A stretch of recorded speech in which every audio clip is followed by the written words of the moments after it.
Marahay na Aldaw, nandito naman tayo sa bahay ng mga magulang ni Ate Lenny Robredo. And look who's beside me. Welcome, Dinchel. Thank you. So this is your childhood home? Oh, dito din. We transferred here when I was 7. 1972.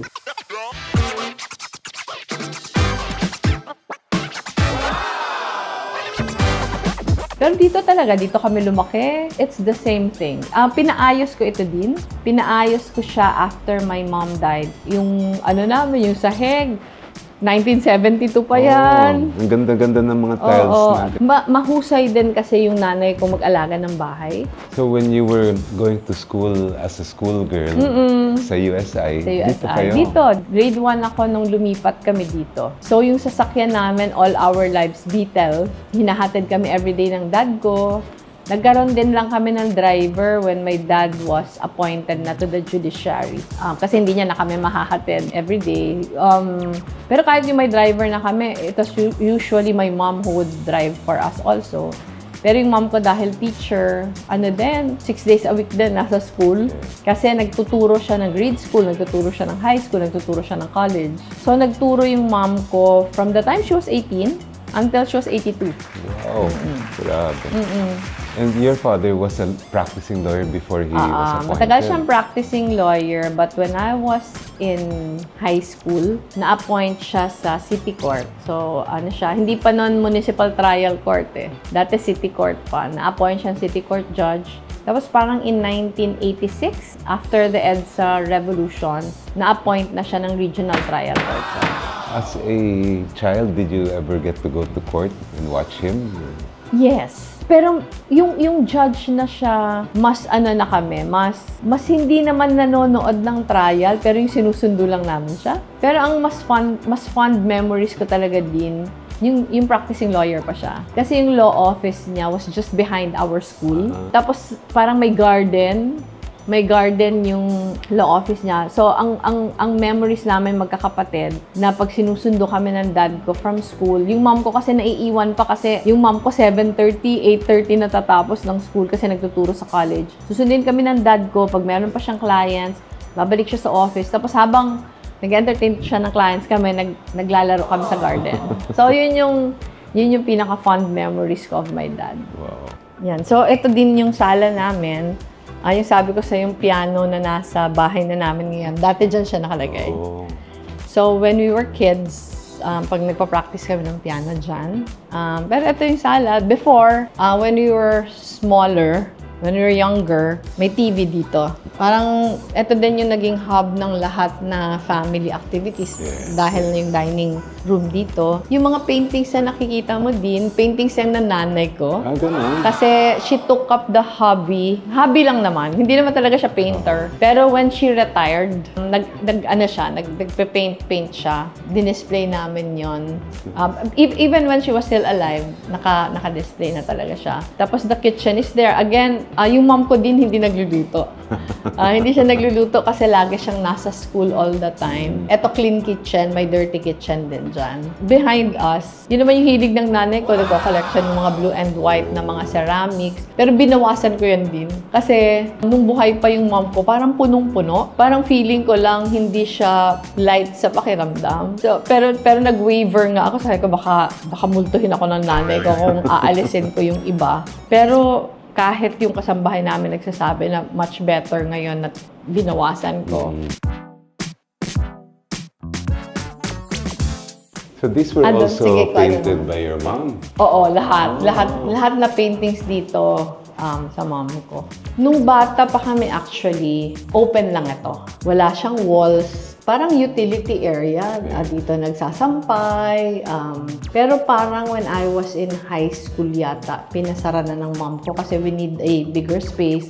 Yung TV namin, binaba na dito. So, nung inalis ng mom ko sa salon TV, binaba dito. Tapos yung mga gamit ng dad ko from the office, galing pa sa law office niya. Yan pa yung niya. Yan pa yung table niya from the law office, pinag-varnish lang namin. So, wala na ding lalagyan. Tapos yung mga nakaukit, galing yan sa taas dati. Kasi yan yung mga mga wood carving ng nanay ko. So, wala akong heart na i-part kasi baka mapagalitan ako. Kasi parang attractive talaga sa kanya yung mga wood carving. Ang iba naman, gamit pa nung lola ko na yung maternal grandmother ko who died very young. My dad was only 9 years old when my lola died. Incidentally, magkapangalan kami. So, Leonor Herona din siya. So, pag nakita nyo yung ibang mga wood, meron siyang mga LG kasi sa lola ko yon. So, ito, pag nagtatrabaho yung daddy ko, halimbawa gagawa siya ng mga desisyon, dito yung office niya. On Saturdays, dito siya. Sayang, I never had the chance to appear before your father. Oo nga. Matagal na matagal siya lawyer, ay, judge. Pakita ko lang din, very small lang naman tong house na to. 3-bedroom house siya. Pero ito yung bedroom sa amin dati. Kahit nung nagpaayos ako, we tried to parang maintain kahit yung look niya mula noon. Parang we didn't want to change too much. So ito yung room ng parents ko. Kung makikita mo din, talaga mga wood. Kasi ito yung carvings na yan. Ito yung gusto niya. So dito yung room nila from that time. Kung makita mo may LG ulit. So sa lola ko pa yan. So halos yung picture frame, naku, ibang klase yan. Hindi ko pa nga napapaayos. Na ganyan. Hindi ko. Tapos eto, so yun yung bed ko. Bagong kutsyon na yan, etc. Pero yun yung bed ko, tapos yung sister ko dito. Pero ito yung room namin growing up. Nung nasa UP na ako, umuwi ako during school breaks. Dito ako. Tapos yung sister ko kasi dito lang sa Naga nag-college kasi nursing siya. So dito lang siya. And this is the room that we shared through the years. From the time that we transferred here in 1972 until I got married. Pero hindi ako dito ngayon humihiga. Doon ako sa boys room. Kasi 2 bed, so at least doon 1 bed lang. Parang mas maayos for me, kasi mag-isa lang naman ako. Ito yung boys room. Ito yung room ng brother ko growing up. Pero nung nagkasakit yung mom ko, just before she died, ito na yung room na ginagamit niya. Parang ayaw niya na din doon kasi yung dad ko din, nung before he died, parang naaalala din ng mom ko nung may sakit yung dad ko. Naalala yung mom ko nung may sakit yung dad ko, so parang para sa kanya malungkot din sa master bedroom. So dito siya. Kaya dito ko din gusto ngayon kasi ang feeling ko kasama ko pa din yung mom ko. It's a nice picture of your mom. Oo. Nasa dingding yan din dati pero hindi ko pa nababalik. Kasi nagpa-repaint nga kami, nagpalagay ng bagong wallpaper kasi ano na din, gamit na.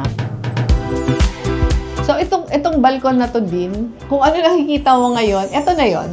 Even from before. Siguro napalitan lang ito kasi yung dating set dito. In fact, nandun pa yung 1972 na garden set namin. Nandyan pa din. So, very happy yung childhood namin dito. Marami din kaming mga neighbors na ka-age namin. Pero marami kaming mga kalaro na mga lalaki. So, parang nasanay ako sa mga panlalaking laro. Takbuhan, baril-barilan, gumagawa ng mga saranggola, tapos namimingwet. Pag may konting baha, namimingwet kami. Tapos naalala ko before, pinapayagan kami ng parents ko na maglaro outside sa gabi. Pag summer, saka pag weekends. So, ang mga laro namin, street games in the evening. So, patintero. Meron kaming laro dito na, ang tawag namin, Aragawan base. Ano yun parang Bicol na term. Lagi namin yung nilalaro. Tapos, meron din kaming laro na ang tawag Insectus. Parang street game din yun na parang Bicol yung origin. Yung kalaro namin mga neighbors. Ayan, mga kaibigan, may special look tayo sa childhood life ni Atty. Lenny. At may panahon naman noon na hindi man video games ang nilalaro ng mga bata. Wala pa ang video games. Nung kinikwento niyo, Atty. Lenny, yung mga patintero, ganun, naalala ko rin yung buhay ko noon. Ang saya-saya noon, kahit na wala tayong mga gadget. Totoo. Siguro nakatulong din na nagkaroon kami ng telepono. Sa bahay, yung landline. second year high school na ako. Wow. Oh, wala pa dito dati. Parang yung meron lang yata yung mayayaman. Tapos, although may TV na kami, even when I was still small, isa lang yata yung channel dito dati o dalawa. Tapos, alam mo yung may antena? May antena na pag masama yung signal, aakyatin pa paminsan ng tatay ko o kung sino para tapos sisigaw kami, okay na, okay na. Parang ginagalaw yung antena, parang naghahanap ng signal. So I think mabuti na din na wala nun kasi na-maximize talaga namin yung laro sa labas. So mahusay akong gumawa ng saranggola, mahusay akong gumawa ng, pati yung pagkuha ng mga uod sa lupa na wet. Mahusay ako nun. May dala kami ng parang lata ng gatas o lata ng sardinas. Doon namin nilalagay yung mga uod. Kasi yun yung ilalagay mong pain doon sa hook ng fishing rod. So, ano yun? Natuto ako nun. Kasi karamihan nga ng kalaro namin dito, mga lalaki. Yung mga parang age group namin. Saan kayo namimingwit? Dito sa katabi. Talagang ngayon pag nakikita ko yung mga bata na hindi na lumalabas ng bahay dahil nagbe-video games lang, parang nasasayang ako. Nasasayang ako sa socialization na nawawala sa kanila, na na-deprive sila sa mga joys na pinagdaanan natin dati. Tingin ko, ma-happy naman sila ngayon dahil sa games, pero ang paniniwala ko talaga, mas mabuti pa din yung tunay na tao, yung kalaro mo. Kasi natututo kang mag-adjust, natututo kang mag-adapt, natututo kang magpasensya. One of my favorite games ng bata ko, yung patintero. Oo. Ako, every pag-recess namin sa eskwelahan, yun ang, hindi na kami kumakain yan. Bali na yung bawon, basta makalaro lang. Totoo. And etong street na to, grabe yung memories namin about it. Ayan, ito din yung street namin. Naglalaro kami dyan. Yung katabi namin, vacant pa din naman siya until now, pero naglalaro din kami dyan. Yung Magsaysay Avenue na punong-puno na ng commercial activity ngayon, dati talahib yon. So dati talahib yon na naalala ko pag magko-commute kami, lagi kaming pinapaalalahanan ng tatay namin na wag kayong lalapit dun sa mga talahib kasi kung although wala namang incidents na ganon, pero syempre praning din siguro yung parents na baka dukutin kayo, idala kayo sa talahib, hindi walang makakaalam. Pero ngayon, parang it is so different. Sabi ko nga, sana napicturean ng marami yung before para napapakita namin sa mga anak namin how our place looks like before. Kasi I am sure hindi na nila may imagine. Thank you so much, Atty. Salamat Lenny. din. It's really been an eye-opener to be with you and to see where you grew up. Naku, grabe yung mga kwento ninyo. Masaya din ako, Shell, to relive my childhood. It brings back a lot of happy memories. Kaya. O yan, mga kaibigan, lahat ng nanonood nako, we've been treated to something special. And of course, remember always to like, follow, and subscribe and share the video. thank you.